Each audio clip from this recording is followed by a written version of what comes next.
Boa noite, galera. Professora Cris Ramos de História. A gente vai trabalhar aqui Reforma Protestante com você. Então, a Reforma Protestante, ela é um movimento, ou foi um movimento de caráter religioso, que vai ocorrer ali de uma forma assim, muito contundente no século XVI, tá? Ele surge ali com Martinho Lutero na Alemanha a partir de 1517, mas vale ressaltar que desde o século XIV, entre o século XIV e XV, você já tem alguns elementos da própria Igreja Católica contestando a postura da Igreja naquele período, tá? Uma postura aí de práticas corruptas e imorais, de afastamento da Igreja daqueles princípios de vida de simplicidade, ditada por Cristo. Como exemplo aí desses reformadores, nós temos John Hus, que vai liderar ali o movimento hussita, tem ali os cátaros, temos também John Wycliffe, e naquele período, esse movimento aí ele não ganha muita relevância, pelo contrário. Ele acontece ali no século XIV, vale ressaltar que no século XIII, a Igreja Católica institui ali o Tribunal da Santa Inquisição, cria ali a categoria herege, e todas aquelas pessoas que passam a criticar a postura da Igreja, elas são vistas como heréticas e são julgadas, e algumas mortas ali no Tribunal da Santa Inquisição. E a partir do século XVI, você tem essa reforma acontecendo, de forma eficaz a partir de Martinho Lutero. A importância da Reforma Protestante, a Reforma Protestante, elas compuseram um movimento que rompeu com a unidade da Igreja Católica diante do surgimento das igrejas cristãs protestantes. Mas é necessário mencionar que, inicialmente, não era ideia de Lutero o rompimento com a Igreja Católica. O próprio nome do movimento, movimento reformista, ele te dá essa ideia. Quando você, o que você reforma? Você reforma algo que precisa de reparo. A ideia não é abrir mão, não é cismar com a Igreja, mas apontar algumas atitudes inapropriadas ali para a Igreja e seguir a partir de um viés mais ligado ali àquela vida proposta por Cristo. É necessário nós pensarmos o seguinte, que fatores contribuíram para que essa proposta reformista, já ali no século XIV, elas não dessem certo, elas não fossem adiante. Tá? E a gente costuma chamar a atenção para circunstâncias que não eram favoráveis naquele momento. Tá? Você tem a igreja ainda muito poderosa, ainda soberana ali na Idade Média. Você tem o Tribunal da Santa Inquisição sendo ali um instrumento de coerção usada pela Igreja. E quando você olha para o movimento reformista do século XVI, você percebe que esse movimento ele ocorre em um período de transição. Grandes transformações estão acontecendo ali no campo econômico, político, cultural, social, que favorece a eclosão da proposta reformista de Martinho Lutero. Tá? No campo econômico, que transformações são essas que estão acontecendo? Então, a gente parte ali do renascimento comercial e urbano, quando, a partir ali do século XI, a vida ela passa agora a acontecer para além do feudo, para além ali das muralhas, dos grandes castelos. A vida na cidade, a vida citadina, ela ganha um novo fôlego. Tá? E nesta cidade ali é muito grande o fluxo de pessoas, mercadorias e ideias. Tá? E essas ideias elas vão preparar ali um terreno propenso ao desenvolvimento ali de ideias que vão se contrapor à Igreja Católica. Vale ressaltar que há uma classe social que não se enquadra naquela função tripartite ditada pela Igreja Católica, de que Deus havia criado ali 3 categorias de homens, uns para dedicar-se à vida espiritual, o clero, outros para dedicar-se ali à proteção da sociedade e outros para trabalhar e pagar imposto. Essa camada que está ali enriquecendo gradativamente a partir do comércio, ela passa a ser apontada pela própria Igreja Católica como praticante de usura, até mesmo colocada ali na posição de herege. E essa igreja, em uma sociedade cuja mentalidade é uma mentalidade ambígua, uma mentalidade dual, né? Você tem ali a angústia do homem medieval convivendo entre a ideia de Deus, diabo, de céu, de inferno. Essa classe burguesa, ela não acha ali, né, um ambiente para si, um ambiente acolhedor, um local para si. Quando a gente pensa ali nas transformações políticas, a gente tem a centralização política, que surge ali pioneiramente com Portugal, né? Ali no século XIV com a Espanha, e a partir desse momento vários estados nacionais começam a surgir. A preocupação do rei, do monarca, em centralizar o poder, né, passa a rivalizar com o poder que a Igreja Católica já possuía, né, um poder não só religioso, mas um poder supranacional, já que ela não vê, né, fronteiras nacionais nesse período. E a partir de Roma, ela passa, né, a exigir pagamento de uma série de impostos, de subserviência dos demais senhores feudais em seus respectivos estados-nação. Tá? Nós temos também o grande poder econômico concentrado na igreja, né, no que tange a possessão de feudo. Então, o poder ainda está assentado na terra neste período e esses estados-nações que passam a se formar nesse período passam, né, a estar desejando apossar-se ali daquelas propriedades pertencentes ao clero. Nas transformações culturais, nós temos a manifestação das ideias renascentistas. Tá?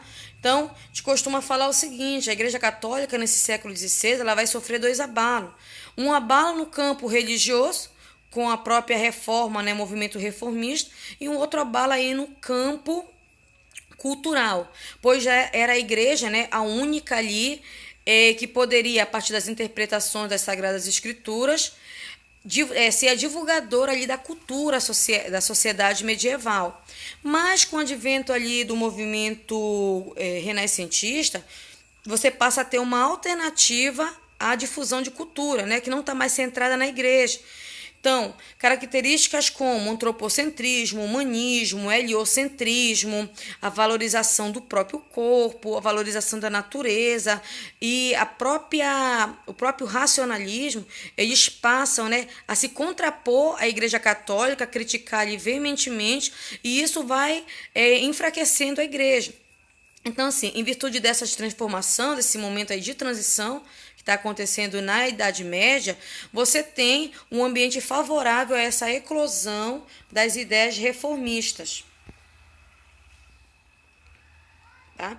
Aí aqui no slide dá para nós irmos acompanhando, né, com mais calma, algumas características de uma forma mais pausada aí na sua casa, né, que eu conto com pouco tempo para carregar esse vídeo, ok? E aí a gente já parte, então, para a característica lá do próprio movimento reformista, ok? E cabe a nós uma pergunta, né? Que fatores vão contribuir aí para que essa reforma ela viesse a acontecer aqui neste século XVI? Nós vimos, né, o contexto histórico. E vale mencionar, né, de forma mais específica aqui, que nós temos pelo menos 3 causas que vão ajudar aí nessa proliferação dessas ideias protestantes. Tá? No primeiro momento, nós temos as causas religiosas. Tá? Então, a gente ressalta aqui a prática da simonia, que era aquela prática de venda de relíquias sagradas e cargos religiosos praticado pela igreja para obtenção, né, de dinheiro, de renda. Tá? Dentre essas práticas aí, você tem, né, a questão da venda do espinho, né, da cruz de Cristo, da venda de pedaços de madeiras que eles alegavam ser da cruz de Cristo, atribuíam, né, a esses objetos aí um poder milagroso, um poder sagrado, e com isso eles vão, né, arrecadar muito dinheiro na época. Dentre as indulgências, uma que ficou muito famosa foi, aliás, dentro da prática da simonia, né, uma que ficou muito famosa foram as indulgências, tá? Que era uma carta expedida pelo Papa que dava, né, concedia perdão dos pecados em troca de uma quantia em dinheiro. Então, se você tem poder de compra, você poderia estar adquirindo essa carta e ter os seus pecados perdoados. tá? Isso aí vai gerar um grande descontentamento na sociedade, já que muitas das pessoas que viviam nesse período, eles não têm esse dinheiro, né, esse poder aquisitivo ali para estar adquirindo essa carta, tá? E isso vai despertar ali uma grande revolta ali por parte da sociedade daquele período e de setores do clero. Tá? Já mencionamos aqui o afastamento, né, da Igreja Católica dos ensinamentos cristãos. Tá? Uma causa econômica que a gente pode estar mencionando é o acúmulo de riquezas aqui pela Igreja Católica. Tá? O interesse da burguesia, né, é de obter ali uma religião, né, que lhe representasse moralmente, já que para a Igreja Católica eles são vistos ali como uma espécie de herege, né, de usurário, ok?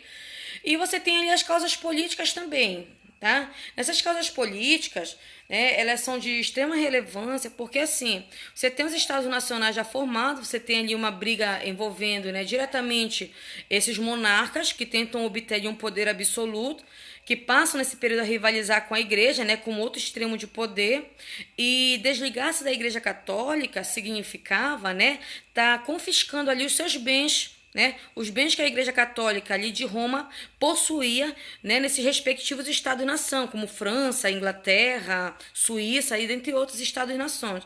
Então rompeu com a Igreja, né, a nobreza local e esse poder monárquico, ele passa, né, a confiscar esses bens.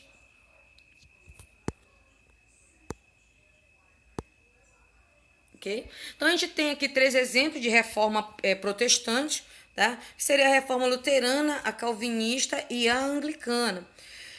Sobre o luteranismo, né?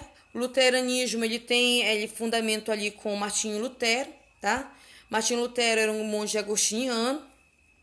Martinho Lutero ele vai discordar da postura da igreja, sobretudo, né, da postura de Tetzel, que amando ali do rei Leão X, eles passam, né, a cobrar valores em cima dessas indulgências. E Martinho Lutero ele vai se indispor com a igreja, cria, né, um documento com o nome aí de As 95 Teses de Lutero, onde ele vai tecer aí 95 críticas à Igreja Católica, tá? Aqui na imagem a gente já verifica, né, a tese 21, no qual Martinho Lutero ele vai ressaltar a prática da indulgência, né? Erram os pregadores de indulgência quando dizem que pela indulgência do Papa o homem fica livre de todo o pecado.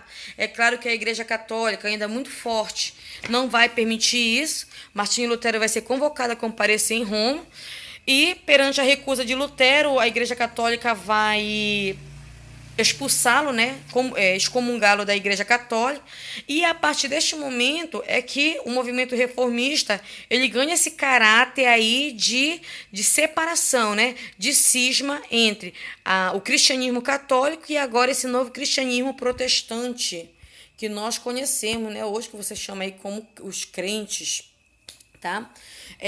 Aqui nessa lâmina a gente apresenta algumas características do luteranismo. Tá? Só relembrando aqui rapidamente que nessa visão dualística do homem deste período, da sociedade deste período, né, o que vai mover essa religião e religiosidade humana é a pergunta, né, o que se fazer para alcançar a salvação? Então, de acordo com a Igreja Católica, se você tem boas obras e dentre essas boas obras você tem obediência, isso te garante, te acessa à salvação. Para Lutero, além dessas boas obras, você tem que ter a fé em Cristo. Então, a fé ela é essa fonte de salvação. Tá? O rompimento da igreja acontece, e aqui você consegue acompanhar alguma dessas características, que eu não vou esmiuçá-la aqui, você pode acompanhar, tá? Por conta do tempo. Tá? Nós temos ainda a reforma calvinista, tá? Com João Calvino, aqui na Suíça. É uma religião que vai, né, agradar muito a burguesia, porque diferente do luteranismo que condicionava a salvação à fé, o João Calvino ele vai condicionar a teoria da predestinação. Né? Então, para Calvino, não adianta você ter boas obras, não adianta você ter fé. Você tem que nascer predestinado. Então, Deus, né, no momento do teu nascimento, ele já te predestinou à salvação ou à danação. ok? Aqui na outra lâmina, tá? A gente tem calvinismo, capitalismo e burguesia. Então a gente viu que a burguesia, aquela classe que já estava, né, em franco desenvolvimento ali na Baixa Idade Média, aqui no século XVI ela está ainda mais forte, né? Capitalismo comercial aí a todo vapor.